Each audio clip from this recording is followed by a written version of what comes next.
I'm going to let everyone in on a little secret. I am actually really afraid of snakes. And there's a few scenes in this movie that are downright terrifying. And if you too are afraid of snakes, you've been warned. All right, everyone, welcome back to another thrilling episode of Reviews Lost in a Haystack. I'm here as your host, Ronster the Monster. We're going to do Snake Eyes today, and I know this review is a little late, so if you're watching this, I just want you to know I appreciate you. One thing I try to avoid before I do any review is I don't watch anybody else's review. I don't read any reviews.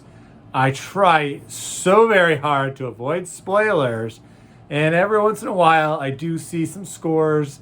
The Rotten Tomatoes score always seems to come out before I can see a movie, and I did see that Snake Eyes was not reviewed well. So going into this, I was a little concerned, but I'm here to say, wrong! This movie was awesome! When I heard they were making a Snake Eyes movie, I was a little concerned that they might do a very easy story, have two brothers where Snake Eyes was a little better than the other one, Storm Shadow, and that's why they became evil. We've seen that before. The guy wearing the white suit versus the guy wearing the black suit, and then one turns into a smoke monster.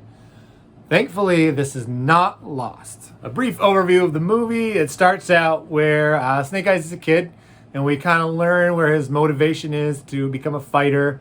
And he is recruited by the Yakuza to help them out. In return, they're going to give him some information that's going to make his day. And this is also where we meet Storm Shadow. And they are not brothers in this movie, but they do become best friends. And you might be thinking, well, Storm Shadow's a bad guy and Snake Eyes is a good guy. Not so fast. Snake Eyes is not the Boy Scout we've all led to believe he is. And I found myself actually rooting for Storm Shadow almost the entire movie. What I loved about this movie was all the sword action, the ninjas and the clans that get to know kind of where Storm Shadow came from. And, they only sprinkled in a little bit of G.I. Joe and Cobra. Scarlet and the Baroness were in it, but they were bit players. The focus was really on Snake Eyes and Storm Shadow and getting to know each other, how they ended up where they are in the future of G.I. Joe versus Cobra. And they did a really good job of laying all that out. Although I do say they ended up making a more compelling case for Storm Shadow to be the good guy. And in the end, it's a little unclear as to who the bad guy is. And I can fully understand why Storm Shadow hates Snake Eyes guts. The pace was a little slower than you'd expect from an action movie, which didn't bother me. The other members of my family did point that out as one thing they didn't like. I thought it was a good way to really figure out what motivates each character. And at the end, you be the judge if they redeem Snake Eyes or not. I don't know if he's fully redeemed, but you gotta let me know what you think about that. I'm really glad that they were able to keep the cheese out of the movie. And when I say cheese, I'm thinking Power Rangers. That's a good one. That's cheesy. Sometimes Michael Bay movies with Ninja Turtles, that's cheesy. This really felt more like a straight up sword action movie. And that's really what I wanted. Obviously, Kill Bill is a movie that I really love.